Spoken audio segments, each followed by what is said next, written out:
She is with the Oasis Empowerment Center, and she has taken some of her time to join me tonight here in the Harmon studio. She's going to tell us about the Oasis Empowerment Center, what they do, and most importantly, a very important fundraising event coming up. So Allison Hoffaday, and thank you for joining me. Thank you for having me. Okay, so for people in our island community who may not know exactly what the Oasis Empowerment Center is and the fine work that you folks do, give us a little bit of historical context and background.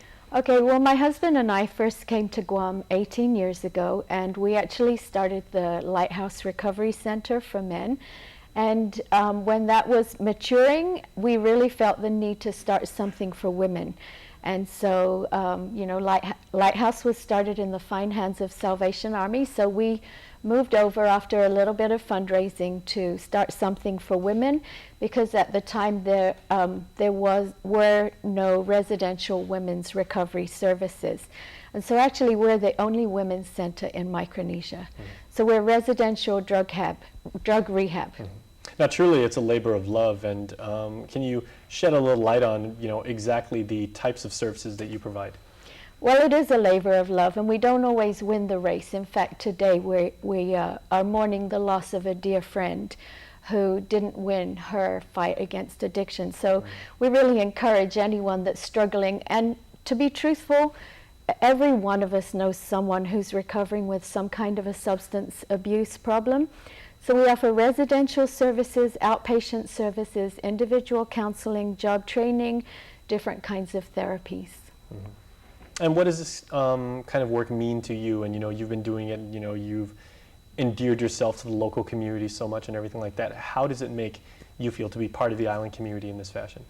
Well, we love Guam, and Guam is our home. And it's our home of choice because, you know, obviously we left grandmothers who grieved the loss of my 5 beautiful kids. But you're never short of family if you stay on Guam. And so it is a labor of love, and we consider it an honor to be here. All right, well, thank you. Well, there's also an interesting aspect to the Oasis Empowerment Center, transitioning, you know, somewhat into that. There's a store called Hidden Treasures. Mm-hmm. That's very interesting, so tell me about that. Well, Hidden Treasures is our latest adventure. There's so many government cutbacks countrywide and US-wide, all over the world. And we're looking for ways to be as self-sustainable as possible. So Hidden Treasures is our little thrift store. It's located in the old Chen's Furniture Building. And come along, get a bargain. It's nice and clean, nice environment to shop in, and just good people. So you'll make a difference by shopping there. And you're very welcome to drop off your donations. All right, now what kind of items can one find in there? Anything you want, and we've probably got it. And if we don't, we'll find it for you.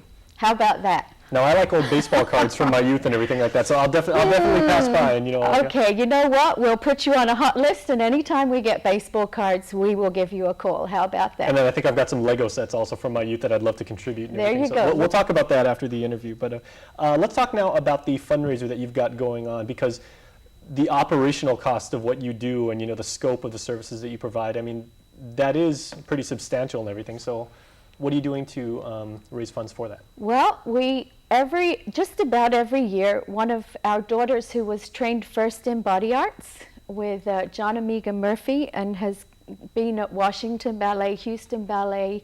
Right now she's at Pacific Northwest Ballet, and she gets to come home and do a fundraiser. She donates her time, she donates her energies, and does a beautiful ballet fundraiser. So we're still working on the details for that, but it will be August 3rd, 4th, and 5th. And please, if you get invited, come along, and more details will follow. Okay, we'll make sure to put those on KUAM.com and our KUAM.com Facebook page for you and everything as we get that. So, you know, we'll be talking to you. So, Allison, I guess the last question is probably the most obvious. If there are people out there right now watching this that have felt inspired, or, you know, they believe as you do in the nobility of your mission and everything, and want to volunteer and want to share their love and their spirit and their passion, how can they get involved? Well, there's plenty of things to do. There's never a shortage of job opportunities, but I would suggest maybe calling 646-4601. That's the office number. And bearing in mind that you never know who's going to answer the phone up there. So please don't get offended if it doesn't get answered in the most perfect way. But 6464601, and especially if you have a specialty, we always try and slot people in wherever we can. And the funny thing is, a lot of people that have come to help have come to realize, I need help myself. And so don't be afraid to jump right on in. All right. Well, thank you so much for sharing your story about us and the amazing services that you provide. And thank you from all of us on Guam for what you do. Thanks. And we like and love having you as a member of our community as well. Thank you. All right. Well, stay tuned because KUM News Extra will continue. More show right after these messages.